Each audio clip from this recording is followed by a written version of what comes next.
gracious and the most merciful. My name is Saim Shahzad and I am here to teach you biology class 10th.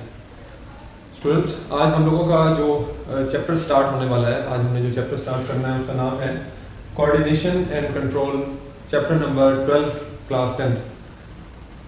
सबसे पहले हम इस chapter का नाम थोड़ा सा उसका जायज़ा लेते हैं कि इसका नाम क्या रखा गया है। तो इसके नाम में है कि कोऑर्डिनेशन एंड कंट्रोल। कोऑर्डिनेशन से मुराद क्या है? कोऑर्डिनेशन से मुराद ये है कि मुख्तलिफ ऑर्गन्स का कोऑर्डिनेशन का एग्जैक्टली वर्ड का मीनिंग ये है कि मुख्तलिफ चीज़ों का, मुख्तलिफ लोगों का, मुख्तलिफ ऑर्गन्स का एक दूसरे के साथ मिल के काम करना, एक दूसरे के काम को बांटना। इसको हम इंग्लिश में कोऑर्डिनेशन के मीनिंग का, कोऑर्डिनेशन का ये मीनिंग है कि मिल बांट के काम करना, इसको हम कोऑर्डिनेशन कहते हैं।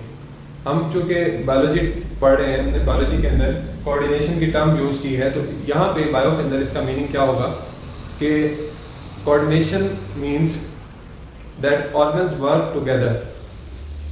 क्योंकि लाइफ की बात हमने करनी है, हमने बायोलॉजी का सब्जेक्ट डिस्कस कर रहे हैं, उसके अंदर जो भी एक लिविंग ऑर्गेनिज्म है उसके अंदर ऑर्गन्स का मिल के काम करना, एक दूसरे की हेल्प के साथ एक यूनिट बना के काम करना, उसको हम कोऑर्डिनेशन कहते हैं। एंड कंट्रोल, जब कोऑर्डिनेशन किसी भी लिविंग ऑर्गेनिज्म में मौजूद होता है तो ऑटोमेटिकली उसकी जो बॉडी है वो कंट्रोल में होती है। कंट्रोल आता ही उस वक्त है जब कोऑर्डिनेशन होती है, जब ऑर्गन्स एक दूसरे के साथ मिल के काम कर रहे होते हैं।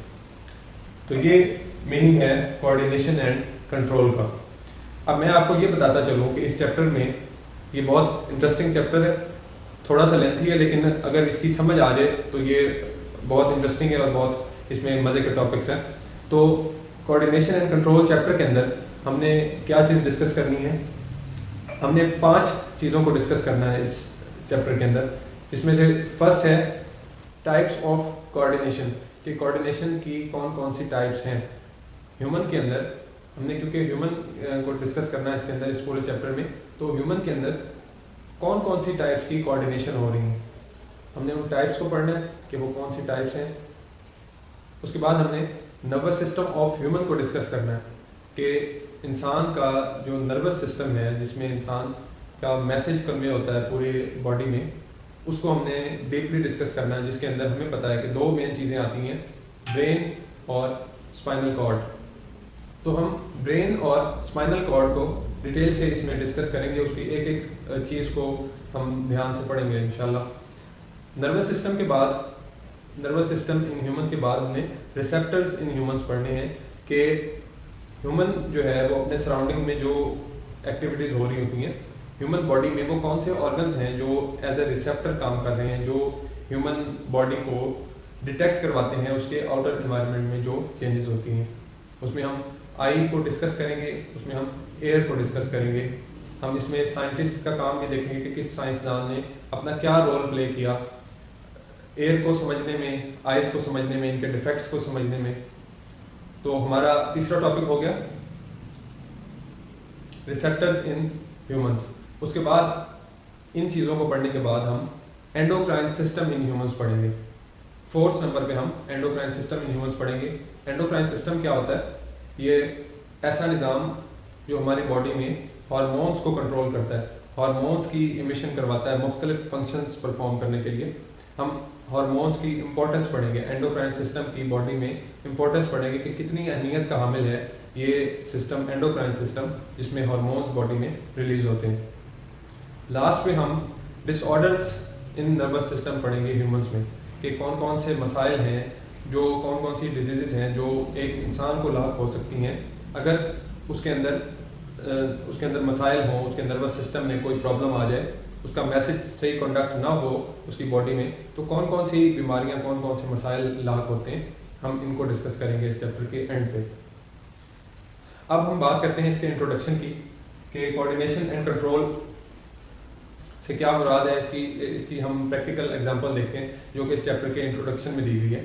तो ये बात इस चैप्टर के शुरुआत में बताई गई है कि कोऑर्डिनेशन होना जिस्म में बहुत ज़रूरी है, उसको एनवायरनमेंट से कनेक्ट रखने के लिए।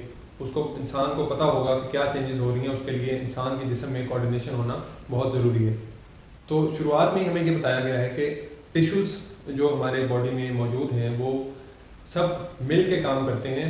एक टिश्यू अपना अलग काम नहीं कर सकता, बल्कि उसको अपने काम करने के लिए मुख्तलिफ टिश्यूज़ के साथ मिल के एक पूरा फंक्शन परफॉर्म करवाना पड़ता है बॉडी के अंदर। ये पहली बात हमारी बुक में की गई है। उसके बाद दूसरी कुछ एग्जांपल इसकी दी गई है कि कैसे पूरी जिस्म में कोऑर्डिनेशन हो रही है। ये एग्जांपल दी गई है कि जब एक प्लेयर कैच करने के लिए बॉल को भागता है तो उसका पूरा जिस्म कैसे इंगेज होता है काम के अंदर, उसके मसल्स कैसे कनेक्ट होते हैं उसके नर्वस सिस्टम से। हम ये देखते हैं कि जब एक प्लेयर दौड़ता है बॉल को पकड़ने के लिए तो उसका जो माइंड है वो ख़ास मसल्स को मैसेज देता है कि उस तरफ जाना है, तो मसल्स स्ट्रिक्ट करते हैं, मसल्स जो है वो सुकड़ते हैं। उनके सुकड़ने से बॉडी में मूवमेंट पैदा होती है और एंड उस टाइम पे बॉडी को मूव करवाना। और इसी दौरान एक और चीज़ का भी इसमें जिक्र किया गया कि ना सिर्फ मसल्स की मूवमेंट और नर्वस सिस्टम की मूवमेंट काम करती है, बल्कि हमारी हार्ट बीट भी तेज़ होती है, हमारा ब्लड प्रेशर चेंज होता है, हमारी बॉडी से एक्स्ट्रा हीट रिमूव होती है बाय स्वेटिंग इसी दौरान। तो इस तरह पूरा जिस्म एक वर्क को परफॉर्म करने के लिए एज ए यूनिट काम करता है। उसके अंदर मुख्तलिफ function at a time perform होते हैं, तो हमारा जिस्म मुख्तलिफ काम अपनी ज़िंदगी में परफॉर्म कर सकता है। तो ये एक छोटी सी एग्जांपल हमारे इस चैप्टर के शुरुआत में डिस्कस की गई है। आगे हम इंशाल्लाह जो 5 मेन टॉपिक्स हैं उनको हम डिटेल में डिस्कस करेंगे वन बाय वन। ये था हमारे इस चैप्टर का introduction, coordination and control. Next video में इंशाल्लाह हम इसका फर्स्ट टॉपिक स्टार्ट करेंगे। साइंस आपको इजाज़त दीजिए। अल्लाह हाफ़िज़।